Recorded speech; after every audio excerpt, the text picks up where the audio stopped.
Aš esu Vytautė Kvadraitė ir čia mano mama Aurelija Kvadraitė ir aš jau užduosiu šiandien šiek tiek klausimų. Ar turite baimę kalbėti viešai ar pradėti pokalbį?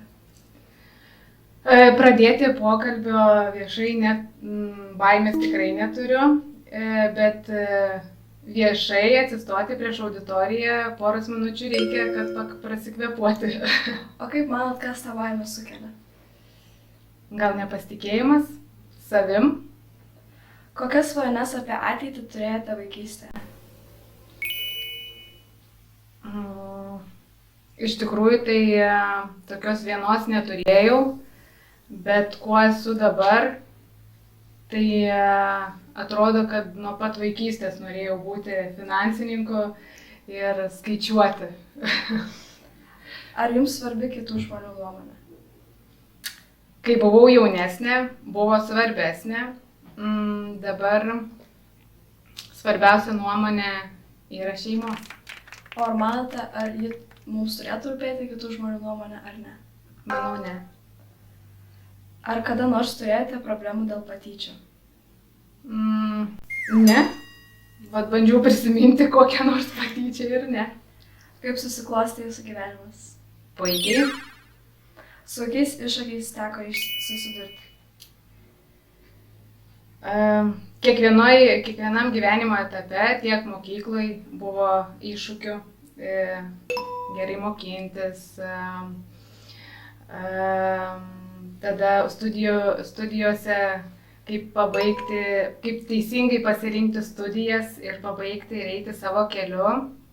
Tai manau, kad mes kiekvienam etape, kiekvieną dieną susiduriam su tam tikrais iššūkiais, bet aš juos priimu kaip pamokas, ne kaip iššūkius. Kaip jums pavyko juos įveikti? Ar reikėjo kitų žmonių pagalbos, ar pačiai užteko? Jeigu man būna, kad reikia kitų pagalbos, tai nebijau paprašyti. Kokios pagalbos sulaukite ir kaip prašėte pagalbos? Prašymo būdu. Tai tarkim, jeigu mano gyvenimo kely, mano karjerą, tarkim, pasitaikydavo kažkokių tai iššūkių, tai nebijodavau rašyti tos srities specialistui ir prašyti pagalbos, kad pamokytų, taip tai teisingai turi atrodyti. Ar jums sunku pasakyti ne tuo atveju, kai yra kažkas, ko nenorite daryti? Nėra man sunku pasakyti ne. Kaip motyvuojate save, jei ko nors negalite ar nenorite padaryti? Tiesiog ieškau prasmės, kodėl tą turiu padaryti. Ir jeigu matau, kad yra prasmė tai daryti, tai ir darau. Bet jeigu nematau, tai ir nedarau. O ar pykstate ant savęs, kai elgiatės tingiai, ar ne? Kartais sąžinė griaužia, kartais pagriaužia, bet būna akimirkų, kai tiesiog noriu tingėti. Ir tai nematau nieko blogo tame. Koks jūsų didžiausias tikslas?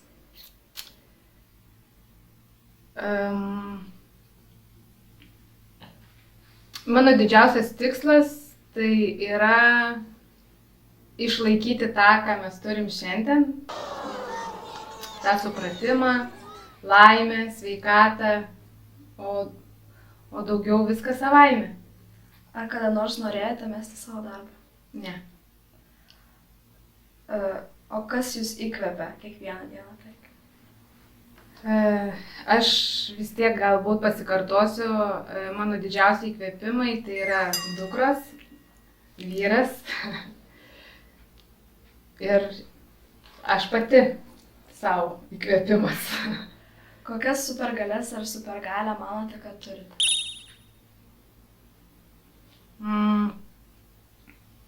Nuoširdus. Jeigu jį turite, kas jums yra jūsų superherojus ar didvyris? Aš vieno tokio superherojaus neturiu. Man visi geri žmonės, nuoširdus, darbštus yra herojai, nes tai yra žmonės, be kurių nebūtų pasaulis toks fainas. Ar galite papasakoti apie vieną didžiausių savo baimių? Pelės ir gyvatės. Apie tai, ko labiausiai didžiuojatės? Tai dukromis, vyru, savimi ir visais gerais žmonėmis. Ką patartumėte savo, jeigu pradėtumėte karjerą iš naujo? Gal toks kaip patarimas būtų, kad išlaikyti tęstinumą, nesiblaškyti ir eiti tuo keliu, kurio galvoji, kad nori eiti, nepamiršti savęs. Ir jeigu eini tuo keliu ir pagalvoji, kad galbūt ne tuo keliu eini, tai sakyčiau, nebijoti išdrįsti, pasukti tuo kitu keliu ir pabandyti. Ką galėtumėte pasakyti kitiems, kad įkvėptumėte juos būti superherojais? Tai nebijoti, išdrįsti ir bandyti. Ačiū. Ačiū.